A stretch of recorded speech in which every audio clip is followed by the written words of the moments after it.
Welcome to the Coverage Forge, where Iron Valley Insurance Group shapes raw policy language into practical knowledge for business owners.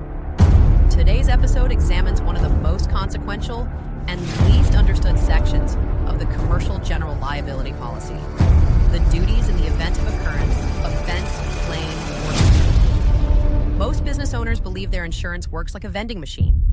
Something happens, they file a claim, money comes out. But buried in the conditions section of every CGL policy is a contractual agreement that requires specific actions from the insured. Failure to perform these duties can put coverage at risk, even when the underlying claim would otherwise be covered. This is not a theoretical risk. Courts have upheld coverage denials based on late notice, failure to cooperate, and unauthorized actions that prejudice the carrier's ability to investigate or defend. And here is what makes this particularly dangerous. Most business owners have never read this section, most have never been told about it, and virtually none have implemented protocols to comply with it. Today, the Coverage Forge breaks down exactly what these duties require, reveals how the language varies across major insurance carriers, and provides practical guidance for building a compliant incident response protocol. Consider this scenario.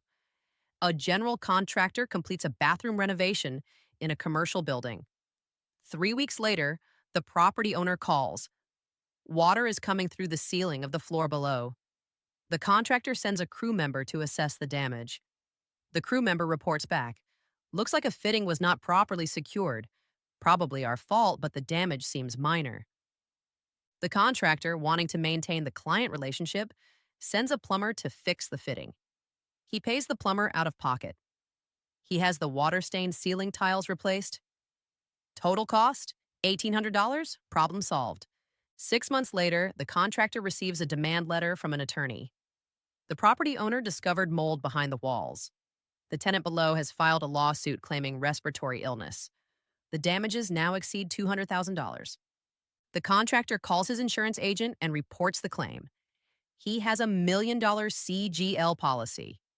He is covered for exactly this type of situation. Except now his coverage is in jeopardy. The carrier issues a reservation of rights letter citing multiple potential policy violations. The contractor failed to report the occurrence when he first learned of it. He made repairs before the carrier could investigate, potentially compromising evidence. He failed to document witnesses at the time of the incident. His $1,800 payment will not be reimbursed under the policy terms. And depending on state law and how the claim unfolds, these violations could support a coverage defense. This contractor did what most business owners would do. He tried to handle it. He tried to make it right. And in doing so, he created problems that a straightforward claim should never have had. The CGL policy imposes 4 fundamental duties on the insured when an occurrence, offense, claim, or suit arises. These duties are found in Section 4 of the standard ISO form and appear with variations in every carrier's policy. The first duty is notice of occurrence. The policy requires that the insured notify the carrier as soon as practicable of any occurrence or offense that may result in a claim. Notice must include how, when, and where the event took place, the names and addresses of injured persons and witnesses, and the nature and location of any injury or damage. The key phrase here is may result in a claim. This is not triggered when a lawsuit arrives. It is triggered when an incident happens that could lead to a claim. The second duty is notice of claim or suit. If a claim is made or a lawsuit is filed, the insured must immediately record the specifics of the claim or suit and the date it was received. The insured must then notify the carrier as soon as practicable and ensure the carrier receives written notice. The third duty is cooperation and assistance. Once a claim or suit exists, the insured must immediately forward all demands, notices, summonses, and legal papers to the carrier.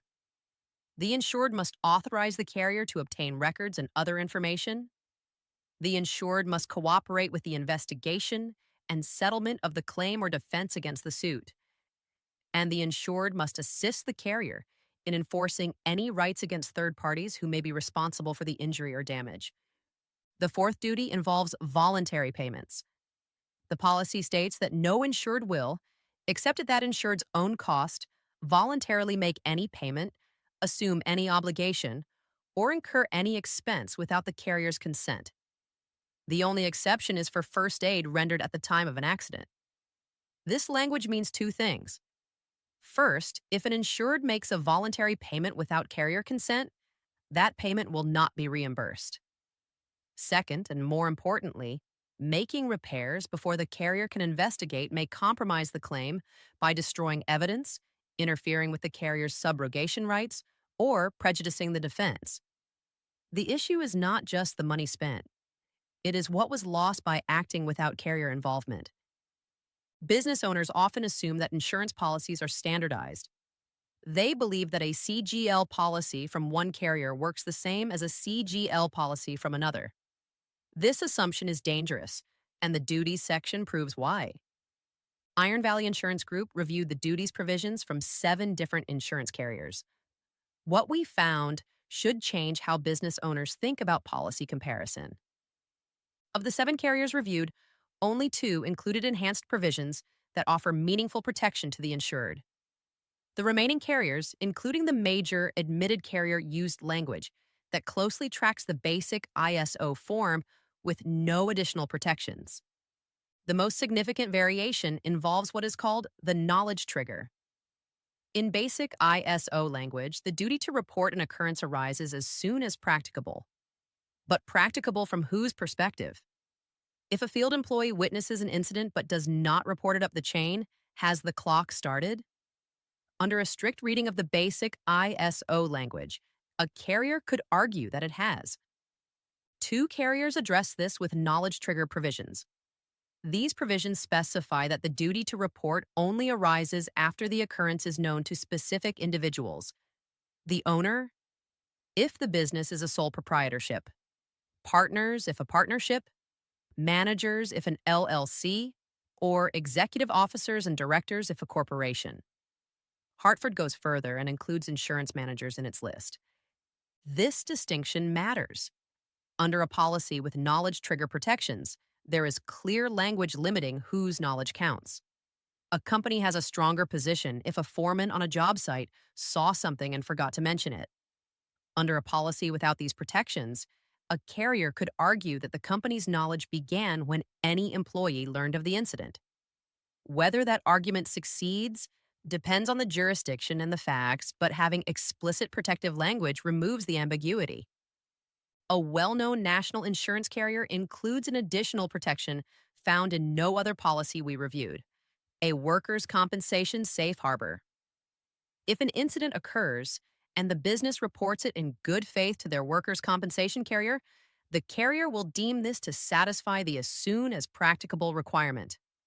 The business must still notify the insurance company once it realizes the incident may trigger CGL coverage, but the initial WC report preserves their rights. The other national carrier addresses another issue that other carriers ignore: the duties of additional insureds. Their form repeatedly states that you or any additional insured must perform the notice duties. This explicit language places clear obligations on additional insureds and prevents ambiguity about who is responsible for reporting. Here's the critical point: carrier size, reputation, and admitted status do not predict which policies have better language.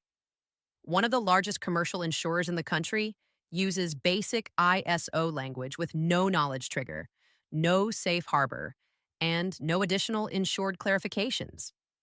Meanwhile, the other 2 well-known carriers have invested in provisions that actually help their insureds. Many contractors and business owners find themselves placed in the surplus lines market due to their trade classification, claims history, or risk profile.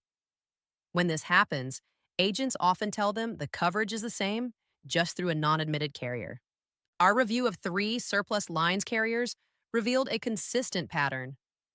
All 3 use duties language that tracks basic ISO with no enhancements, no knowledge triggers, no workers' compensation safe harbor, no additional insured specifications.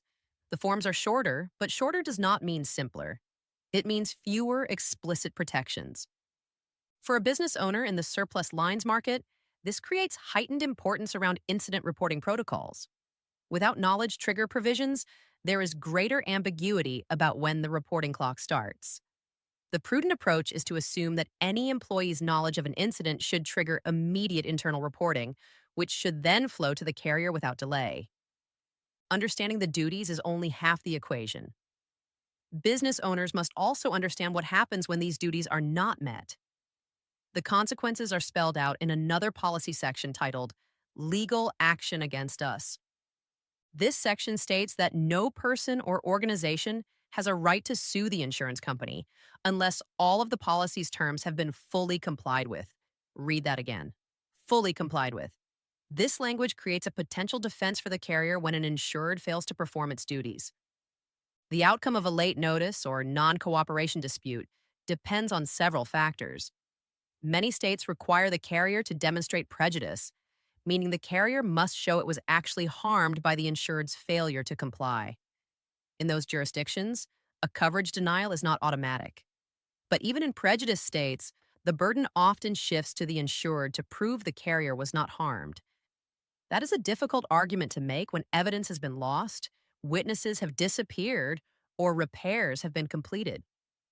Other states follow what is called the no prejudice rule, where the carrier can deny coverage based on the policy violation itself without proving harm.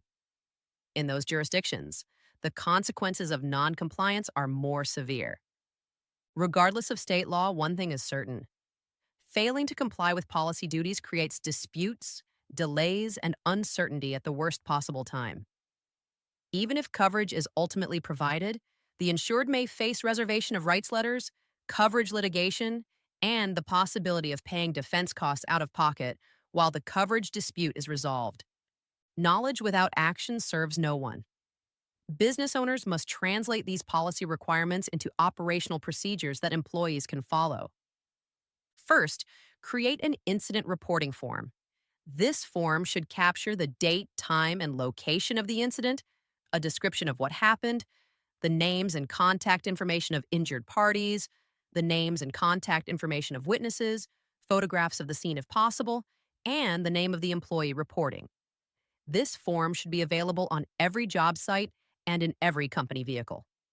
Second, establish a clear reporting chain. Every employee must know that any incident, no matter how minor it appears, must be reported to a designated person within 24 hours. That designated person must then notify the insurance agent or carrier. Do not wait to see if it becomes a claim. Report it. Third, do not make voluntary payments or repairs without carrier involvement. Train employees and managers that no one is authorized to offer money, make repairs, or accept responsibility without first notifying the carrier. The natural instinct to make things right can create problems. First aid is permitted. Everything else should wait for carrier guidance. If the business decides to proceed with repairs before the carrier responds, understand that those costs will likely not be reimbursed and document everything thoroughly. Fourth, preserve everything. Do not repair damage until the carrier has had an opportunity to inspect whenever possible. Do not dispose of materials that may be relevant. Do not delete photographs, text messages, or emails related to the incident. The carrier has a right to investigate, and the insured has a duty to cooperate with that investigation. Fifth, forward legal documents immediately. When a demand letter, summons, or complaint arrives, forward it to the carrier the same day. Do not wait to consult with an attorney first. Do not wait until you understand what it means. The policy says immediately. Treat it that way. Most insurance transactions focus on price and coverage limits. The conversation rarely extends to policy conditions and insured duties. This is where the difference between an order taker and a true risk advisor becomes apparent. A skilled agent reads the duties section of every policy they place. They know which carriers offer knowledge trigger protections and which do not. They understand which forms place explicit duties on additional insureds. They can explain the workers' compensation safe harbor and when it applies. More importantly, a skilled agent makes sure their clients understand these requirements before a claim ever occurs. They provide incident reporting forms. They conduct brief training sessions. They build compliance into the relationship rather than hoping the client figures it out. If a business owner's current agent has never discussed the duties in the event of a claim, that agent is not providing complete service. The premium may be competitive, but the protection is incomplete. Insurance is a contract. Like any contract, it imposes obligations on both parties. The carrier agrees to defend and indemnify. The insured agrees to report promptly, cooperate fully, and avoid actions that could prejudice the carrier's position. When insureds fail to understand or perform their duties, they put their coverage at risk. The duties in the event of a claim are not optional guidelines. They are enforceable policy conditions. They vary by carrier in ways that most business owners never realize. And they require proactive protocols, not reactive scrambling after something goes wrong. Iron Valley Insurance Group reviewed 7 carrier forms for this episode. 2 offered enhanced protections. 5 tracked basic ISO language. Carrier size and admitted status did not predict the outcome. Only one thing did: reading the actual policy. That is what the Coverage Forge is about. Not selling insurance, understanding it. Because when a claim arrives, the words on the page are the only words that matter. This has been the Coverage Forge, produced by Iron Valley Insurance Group. If this episode raised questions about your own policy or incident reporting procedures, reach out to your Iron Valley advisor. Until next time, stay protected.